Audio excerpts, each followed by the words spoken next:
Hey everybody, welcome to the real United States. We are here in downtown Washington in the spirit of Justice Park. Now I know parks aren't terribly interesting, they all are just parks.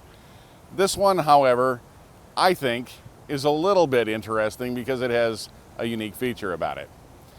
Now if you look for Spirit of Justice Park when you're looking at a map of Washington, D.C. and you're planning to come here, and you get here, you may not actually find it. Now the reason for that is that much of it is about one story above street level.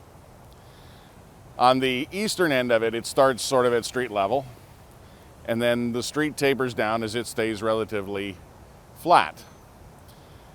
But it's a big stone wall around the outside, and there's two full city blocks here, each with one of these huge modern fountains with the smaller bowl on the inside and the much larger bowl that catches the water below it.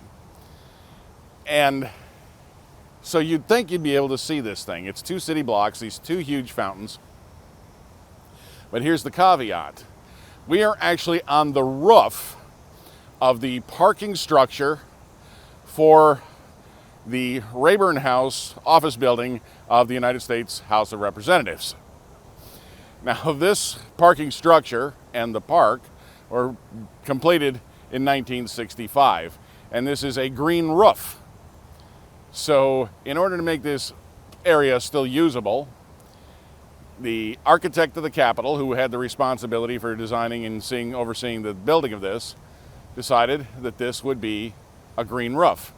So they built these two parks, or this one park in two one-block segments, on top of the parking structure.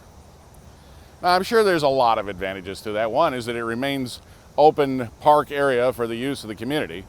The other is I'm sure there has some thermal benefits to the parking structure below. Now, for obvious reasons, we can't go in and show you the parking structure, but hey, it's a parking structure, so I don't think it's really that bloody interesting anyway. The fountains, however, are massive. I'm going to walk over there and show you, so you can see by relative comparison to me, how big that is. So hang tight there, Bev, because I'm wired for sound.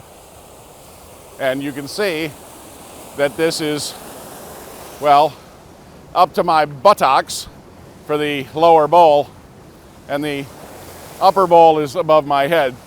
Huge, big bowl. This thing's probably, I'm going to say very nearly 40 feet in diameter.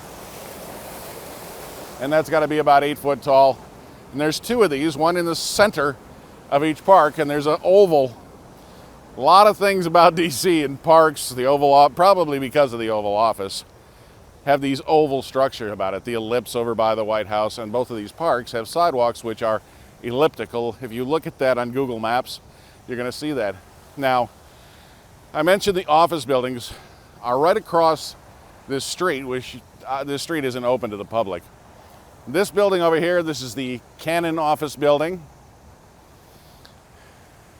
And next to that, before we get to the Rayburn building, I don't know the name of this building, but there's another big marble building here. And this is actually where the offices of the architect of the Capitol are located, along with a number of representatives' offices as well. There's also a post office in there and some other things. So, and then finally the Rayburn House building, or the Rayburn building, I guess it's the Rayburn building, is over here, much larger, big office building, because whether you may not realize, not everyone in the Congress has an office in the Capitol building. In fact, very few people do. Much of the office space for our Congress are in these adjoining buildings, office buildings, and then just on the other side of these buildings is the U.S. Capitol. Now, this is the other fountain I was talking about. Bev, maybe you want to zoom down there and show you. And like I said, this is two full city blocks between C and D streets, right here, like say, one block off in the United States Capitol. Now, there was a lot of, I don't know, complaints perhaps or whatever about this park. Not, because it isn't easily visible from the street, and there wasn't a lot of things here for people to come and use the facilities. Well, in recent years, actually within the last year or two, there's been improvements made under the guidance, I guess you will, of one of the representatives. Eleanor Holmes was active in this, local representative, and they've started planting these trees you see. Now there's the ones that you see with the flowers. These are beautiful crepe myrtles. This is something you only pretty much see in the southern states. It's not hardy enough to grow in the north, like up in Michigan where we're from. Very pretty, stay in bloom pretty much through the summer season. And then they've got some smaller trees. I don't know what these are. They look almost like pear trees or peach trees. I doubt that they're fruit trees, but that's what they look like.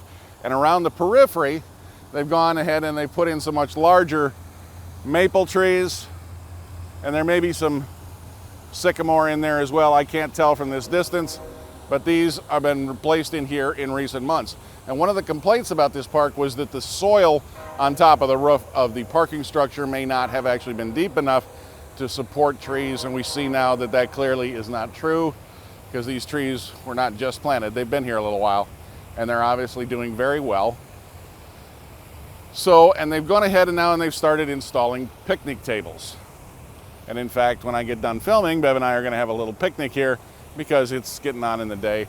And so they've put in these picnic tables. They're kind of a nondescript gray, but they're very nice. They're made out of that synthetic timber, so they'll hold up against the sun and the wind and the rain and all the weather.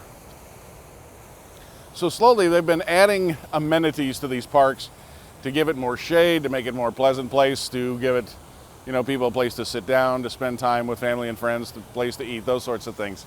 So for those who have in the past complained, hey, well, it's now happening. I don't know, it's been since 1965, so like many things in here, it doesn't happen quickly, but it does happen. So now, just one more passing thing. These fountains, this outside is made out of a rose granite. Really, really pretty. And then the inside is a gray and white speckled granite. And I can't imagine, the kind of machinery that must have been used to cut and polish those bowls. It must have been gargantuous. That, ladies and gentlemen, is the Spirit of Justice Park here in Washington, D.C. And it's a really, really nice day here in the end of August.